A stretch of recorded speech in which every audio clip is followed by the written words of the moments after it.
বন্ধুরা তৈরি তো? আজ আপনাদেরকে দেখাবো আমাদের পরিবারের অবিশ্বাস্য একটি দিন। Bring out my good side when I'm at my worst. You got this way of talking me down. Love when you say, "Oh, no, it's not how we go." What's coming when the feeling's so right? Kinda cute that we started our friends. Think about you whenever I'm not talking to you. Kinda scary that this kinda makes sense. Keeping my cool and all I wanna do is now all you. I think I like you. I think I like you. A little too much.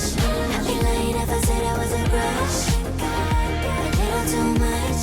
I'd be lying if I said I was a crush.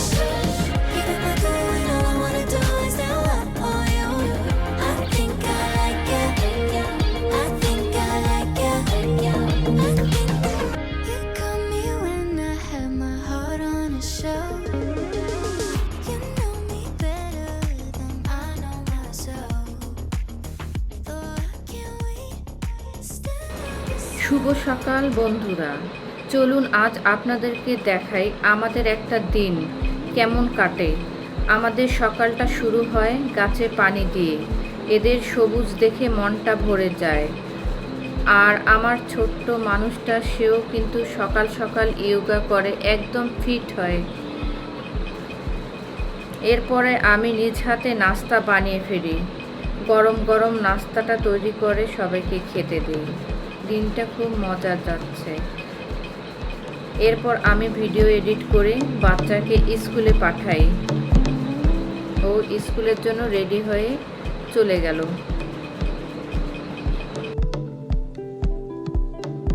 বাচ্চা স্কুলে চলে গেলে বাড়িটা হঠাৎ শান্ত হয়ে যায়। এই সময়টা আমি নিজের মতো করে কাজ সেরে ফেলি। প্রথমে ডাইনিং টেবিলের দিকে যাই। সেখানে সকালের নাস্তার পর এলোমেলো হয়ে থাকে, একের পর এক থালা বাসনগুলো পরিষ্কার করে ফেলি।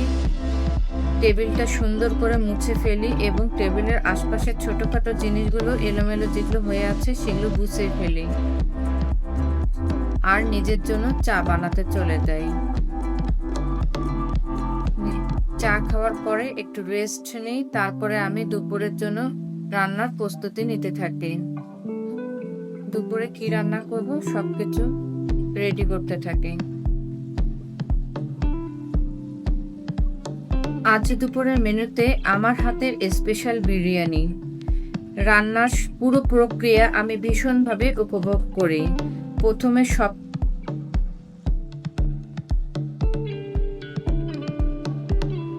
বিরিয়ানির সেই মন মাতানো গন্ধ আর অপরূপ রং দেখে সব ক্লান্তি দূর হয়ে যায়।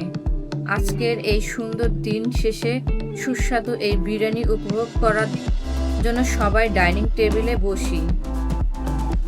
দেখেন তো বন্ধুরা, এটা একটা সাধারণ দিন, কিন্তু একটা মজার, ব্যস্ততা আর ভালোবাসায় ভরা। আর জানেন তো, পরিষ্কার করতে গিয়ে মাঝে মাঝে কত রকম মজার ঘটনা ঘটে। সেদিন যেমন একটা খেলনা গাড়ি ডাইনিং টেবিলের নিচে লুকিয়েছিল, যেন খুঁজেই পাচ্ছিলাম না। শেষমেশ খুঁজে পেলাম। দেখি গাড়ির ছিটে আমার মেয়ের প্রিয় পুতুল, একটা খুদে স্যান্ডেল। আমি তো হেসেই খুন। মনে হলো যেন পুতুল চোরটা মনে হয় চুপি চুপি গাড়িতে চুরি করে পালাচ্ছিল। এর তাড়াহুড়ায় স্যান্ডেলটা ফেলে গেছে। আমি এই ছোটোখাটো পাগলামি আর এই মজার মুহূর্তগুলো আমাকে যেন আনন্দ দেয়। আর এই হাসির টুকরোগুলো আমার দিনটাকে আরো রঙিন করে তোলে।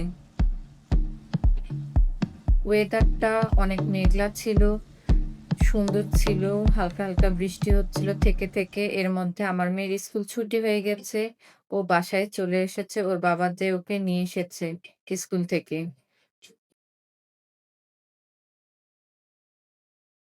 দুপুরে খাওয়ার পর আমরা একদম ফুরফুরে।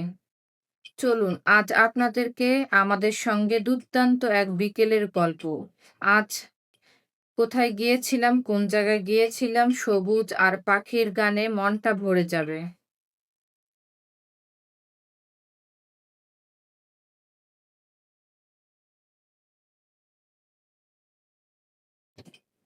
যেখানে পৌঁছেই চোখ জুড়িয়ে গেল। চারদিকে শুধু রঙিন ফুলের মেলা, লাল, নীল, হলুদ, যেন প্রকৃতি নিজের রঙে রঙিন হয়ে সাজিয়েছে। ফুলের মিষ্টি গন্ধ নাকে আসছে, সব ক্লান্তি উধাও। একটা ফুল দেখে মনে হচ্ছিল, ইস, যদি বাড়িতে নিয়ে যেতে পারতাম।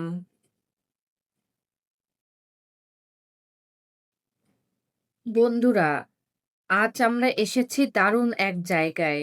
এই যে দেখছো মেট্রো রেলের পাশে জামাই বাজার, যেখানে বসেছিল এক দারুণ গ্রাম্য মেলা। শহরের মাঝে এক টুকরা গ্রাম, কি যে ভালো লাগছে। মেলায় ঢুকে মনটা শান্ত হয়ে গেল। চারদিকে কেমন যেন একটা গ্রামের গন্ধ, মনে হচ্ছিল যেন গ্রামের বাড়িতে চলে এসেছি। সুন্দর করে সাজানো নানান রকমের দোকান আর সবার মুখে হাসি, যেখানে গ্রামের জিনিস থেকে শুরু করে বাচ্চাদের খেলনা জিনিস সবকিছুই ছিল। আর বাচ্চাদের জন্য ছিল অনেক রকম রাইড, নাগরদোলা, চরকি আর কত কিছু। ছোট ছোট বাচ্চারা রাইডে চড়ে যে কি মজা করছিল, তাদের হাসি দেখে মনটা ভরে যাচ্ছিল। মনে হচ্ছিল, ইস, আমাদের ছোটবেলায় মেলাগুলো তো এমনই মজার ছিল।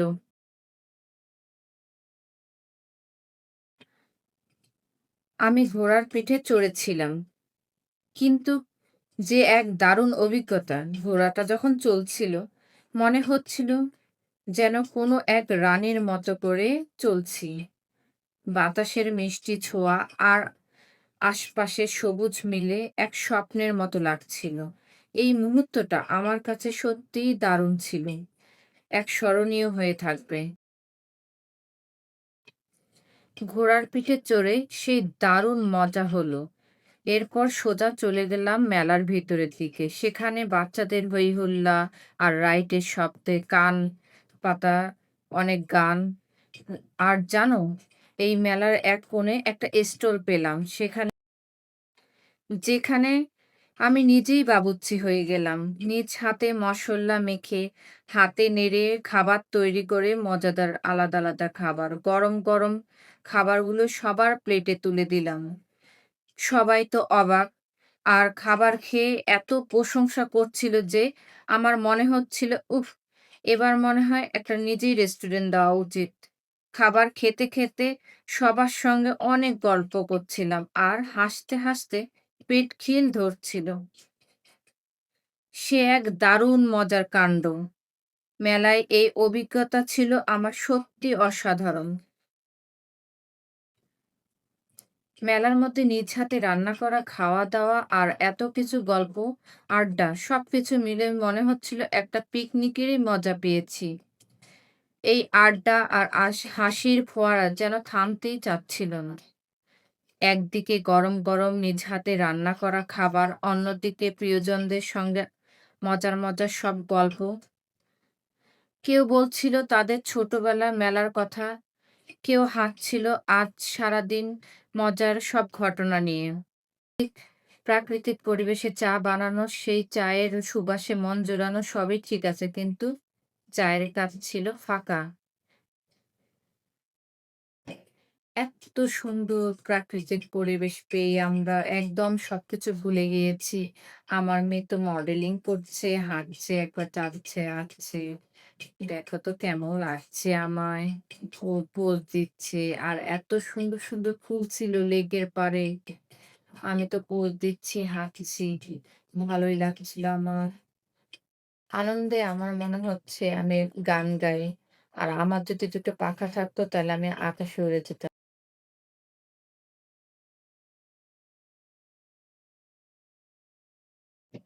এরপর আমার কিছু প্রয়োজনীয় জিনিসপত্র কেনার জন্য মার্কেটে চলে যাই।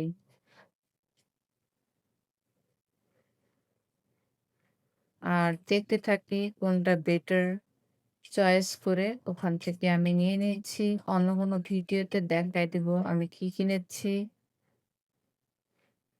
এরপর আমি চলে যাই বাসার দিকে। সন্ধ্যা হয়ে আসছিল।